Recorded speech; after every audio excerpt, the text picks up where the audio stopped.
Hi friends, welcome back to SPK English Academy. In today's class, we will discuss the great English literary figure, that is Dr. Johnson.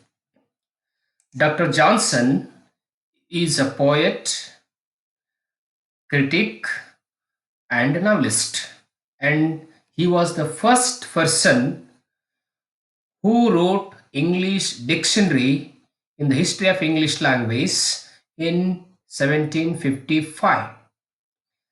So, being all this poet, novelist, and a dictionary writer, he is known better to the world or in English language as a critic. So, in today's class, we'll discuss this person or that Dr. Johnson as a critic.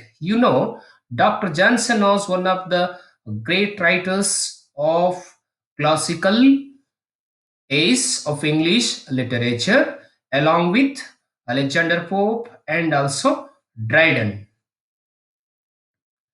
See, Dr. Johnson, he is the dominating figure of the 18th century. So that's why 18th century is also called as the age of Johnson. See, the 18th century literature witnessed for two important conflicts. One is the artistic creation and reason on the other hand. Reason on the other side is emotion and imagination. You know very well this here. This 18th century witnessed two important conflicts. There was a conflict between two. So the one is that is artistic creation and another one is emotion and imagination.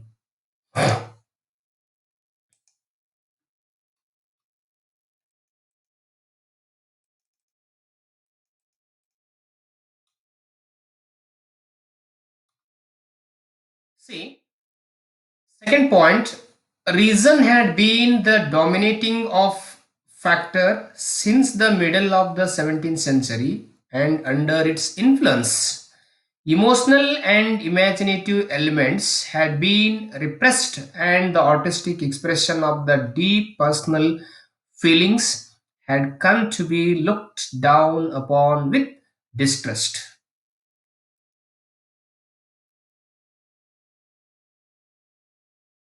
And see, the age of Johnson witnessed the coexistence of two main types of criticism, one representing the old and the other illustrative of the new outlook. And next point, Johnson eminently represents the persistence of classical dogma. He means here classical dogma. He strictly followed the classical rules and regulations in his writing. So that's why Dr. Johnson belongs to the classical age. This age is also called as neoclassical age. Next point, he is the spokesperson of the classical school. He asserts effectively its doctrines, and hence his classicism had been called doctrinal classicism. You remember, his classicism, Dr. Johnson's classicism is called as doctrinal classicism. His works. So, what are the important critical and other critical work of Dr. Johnson? So, we look at his works. First one is Preface to the Dictionary of the English Language. For the first time, Dr. Johnson wrote English language dictionary along with its meanings and definitions and some illustrations. It was published in 1755. So this was the greatest gift to English language, and it also helped to develop English language as independent language in Europe in 1755. The second work is that Preface to Shakespeare. Preface to the plays of William Shakespeare. It was published in 1765. See that Dr. Johnson read or got through all the plays of William Shakespeare, and he listed or he criticized what are the merits and demerits of William Shakespeare's plays, and how that William Shakespeare failed in using the three unities. He criticized very eminently in this works, that is preface to the plays of William Shakespeare. It is also very important work. The next work of Johnson is very important. It created history and also more revolutionary in the English literature. So that is Lives of the Poets. Lives of the Poets. It was published in 1779 and also 89. See, he contributed his essays and articles to the Rambler, a periodical founded and edited by Johnson himself. See, Dr. Johnson founded one magazine, that is literary magazine, that is our periodical, that is Rambler. He was also co-founded another one, Adventurous. Now we have to look at it is the great important and also very important work of critical work of Dr. Johnson, that is Lives of the Poets. What did that Dr. Johnson say in this Lives of the Poets? What did he cover in this work? What about he said about the previous poets and other writers of that English literature? So now we have to discuss it. See, Dr. Johnson is a pioneer in the field of biographical criticism, that is criticism which seeks to evaluate of the works of a writer in the light of the facts of his life. Next point, his fame as a biographer rests on his Lives of the Poets. He considered truth, uncompromising truth, to be the aim of biography. Next point, he gave the truth as he sees it. He neither lauds nor condemns, but displays the minutest details of everyday life of his subject so that his readers may see the whole of him and to know the full truth about him and appreciate his works better. See, the lives of the poet is a great monument and landmark in the history of English literature. It is consisted of three volumes. See, so this Lives of the Poet of critical work of Dr. Johnson is consisted of three volumes. You have to remember how many volumes is it contain? Three volumes. And also it includes the biographical and critical studies of 52 poets. The question was asked in previous question papers. How many poets' biography is there in the Lives of the Poet? That is 52 poets. It is divided into three volumes. See, six poets of these are considered as of the first rate importance. See, question may be asked, how many poets of that Lives of the Poet were considered as considered as first rate importance? Only six poets. Totally in this work, 52 poets biography and critical studies is there, but that Dr. Johnson considered only six poets as first rate importance.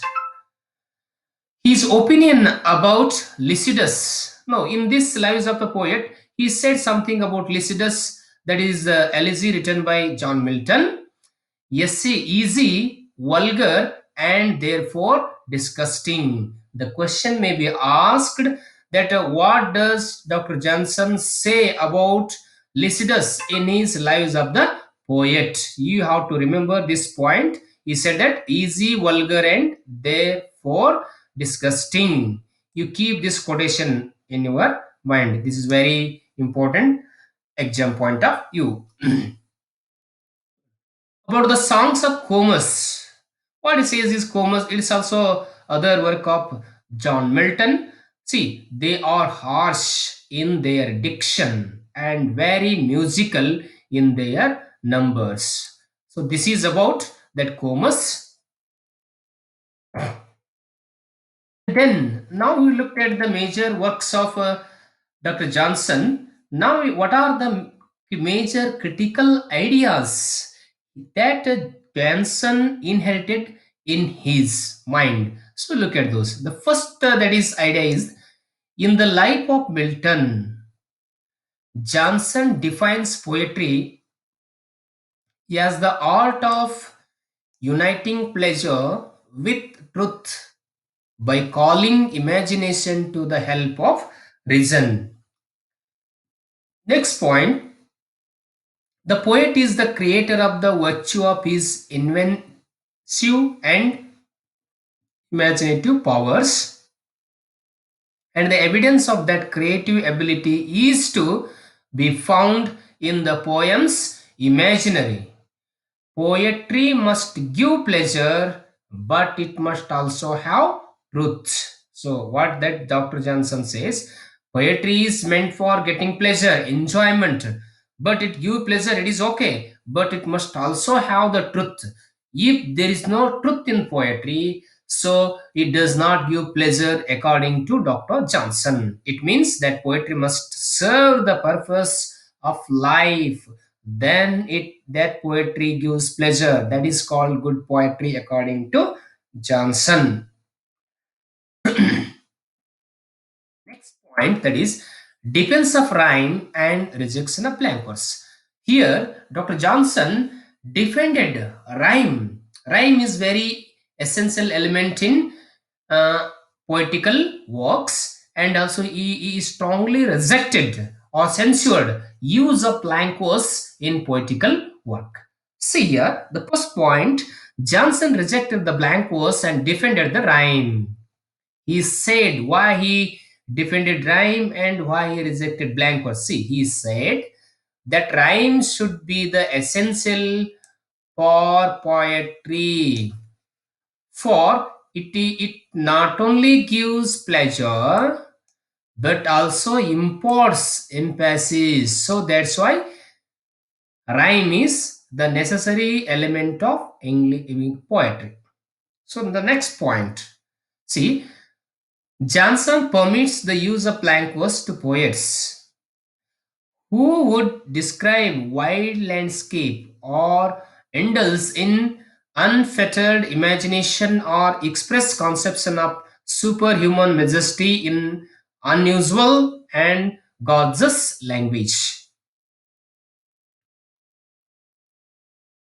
So that is very important work of that is critical work of Dr. Johnson is Preface to Shakespeare. So in many previous question papers of NET or UGC, sorry UGC NET or any state sets. So the question is set on this work of Johnson, that is Preface to Shakespeare. See what that preface to Shakespeare in preface to Shakespeare Johnson say or discussed. See, preface to Shakespeare is a critical work of Dr. Johnson on Shakespeare's plays. See that Dr. Johnson studied and or read all the plays of Shakespeare, and he criticized and he discussed the merits and demerits, how he failed to create some situations, and how that the William Shakespeare failed to use the classical three unities properly in his plays, or which play in which play that Shakespeare used all the three unities properly, in which play he didn't use the three unities properly. So that Jansen discussed here. See, first point, Shakespeare is a great because of his representation of general human nature in his works. His works are a storehouse of practical axioms and dogmatic wisdom. See, his characters are not exaggerated. See, Shakespeare's characters are not exaggerated. He has no heroes but only human beings. Next point, Johnson defended Shakespeare's tragic comedy because they are true to nature and a mingling of the good and evil, joys and sorrows, and tears and smiles. So, here you have to keep in your mind, why did Dr. Johnson defend Shakespeare's tragic comedy? The question may be asked. See, Dr. Johnson defended Shakespeare tragic comedy because those tragic comedies are true to nature and a mingling of the good and evil, joys and sorrows, and tears and smiles. So that's why Dr. Johnson defended the tragic comedy of William Shakespeare. The next point is, comedy came natural to Shakespeare, but no tragedy, but not tragedy. So what that Johnson said about here Shakespeare. So especially comedies came natural to Shakespeare, but tragedies are not like that. See, next, the language of his comic scene is the language of real life. See, Dr. Johnson said the language of the comic scene of Shakespeare plays is the language of the real life of the human beings. So then, Dr. Johnson listed here what are the faults of William Shakespeare. So, see, the first is he sacrifices virtue to convenience and is so much more careful to please than to instruct.